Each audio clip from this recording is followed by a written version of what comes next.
हैं, तुम हिंदी नहीं समझते हैं। हमारी सोसाइटी में हम खाटी लोगों को नहीं रखते। अरे मी प्रॉपर्टी टैक्स पण भरलाय ना। अरे तो वापस दे देंगे ना। ये तुमने फ्लैट देने के पहले क्यों नहीं सोचा? अरे अभी नहीं सोचा, क्या करेगा तू? फांसी चढ़ाएगा क्या?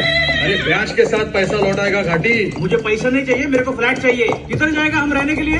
अरे बहुत सारा जगह है तुम घाटी लोगों के लिए। कलवा जाओ, मुमरा जाओ, दिवा जाओ, असंगाव जाओ। तुमको इधर ही क्यों रहने का है? तुमको परवडेगा भी नहीं। जाओ जाओ, टाइम का खोटी मत करो, जाओ। अरे जाओ ना। काय झालं? भांडण कशावरून चालू आहे? अरे यार ये और एक घाटी आ गया। ए बाबा जाना, अपना रास्ता ना अपना। साधा प्रश्न विचारला, सरळ उत्तर द्यायचं. तुला नाही द्यायचंय? तुम्ही सांगा काय झालं? अहो फ्लॅट बुक केलाय, ऍडव्हान्स दिलाय, प्रॉपर्टी टॅक्स भरलाय, आता पोझिशन नाही म्हणताय. का नाही म्हणताय? सोसाइटी का रूल है, घाटी लोग को फ्लैट नहीं देते हम। मग आधी हो का म्हणाला? थोड़ा कंफ्यूजन हो गया था। इन्होंने अपना सरनेम देसाई बताया, हमको लगा हमारा वाला देसाई है, लेकिन निकला तुम्हारा वाला। असं कायदा आहे का या राज्याचा? देखो हमको वो सब पता नहीं, हमारे सोसाइटी में घाटी नॉट अलाउड। घाटी म्हणजे माहिती आहेत कोण? हमको पता नहीं करना रे बाबा। ऐक, घाटी म्हणजे घाटावर राहणारे. घाट घाट म्हणजे या महाराष्ट्र भूमीत स्वराज्याच्या निर्मितीसाठी रक्त सांडलेल्या शूरवीरांना अंगा खांद्यावर अभिमानाने मिरवणाऱ्या सह्याद्रीच्या पर्वतरांगा. त्या रांगांमध्ये राहणारा रांगडा गडी म्हणजे घाटी. घाटी म्हणजे मराठी, महाराष्ट्रीय, आणि त्याला त्याच्याच राज्याच्या राजधानीत तुम्ही राहू देणार नाही.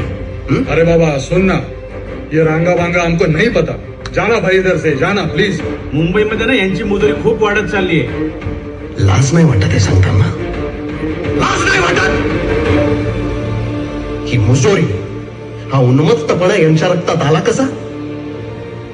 पेपारी पेपारी म्हणून यांना आसरा दिला, यांच्या कारखान्यात कामगार म्हणून स्वतःचं रक्त सांडलं, यांच्या पेड्यांवर काळ्यांवर माथाडी म्हणून राब राबलात, पण मराठ्यांचा तणका दाखवलात का यांना कधी?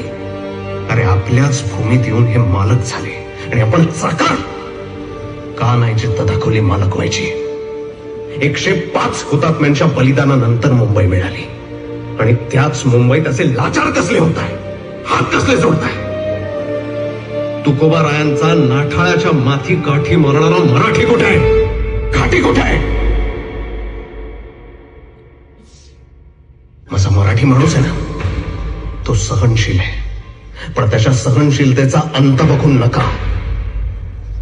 या माझ्या महाराष्ट्रात देशभरातून उदरनिर्वाहासाठी लोक येतात. गुजराती येतात, बंगाली येतात, उत्तर भारतातून येतात, दक्षिण भारतातून येतात. तेव्हा आम्ही त्यांना त्यांचा समाज विचारत नाही, तर त्यांचं माणूस म्हणून स्वागत करतो आम्ही. का?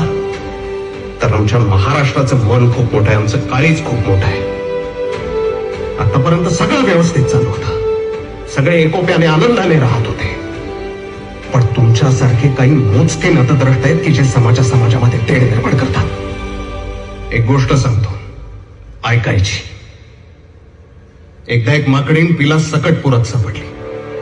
पुराचं पाणी जसं वाढत गेलं तसं तिने पिलाला कमरेवर घेतलं, मग खांद्यावर घेतलं, मग डोक्यावर घेतलं, स्वतःच्या चवड्यांवर उभी राहिली.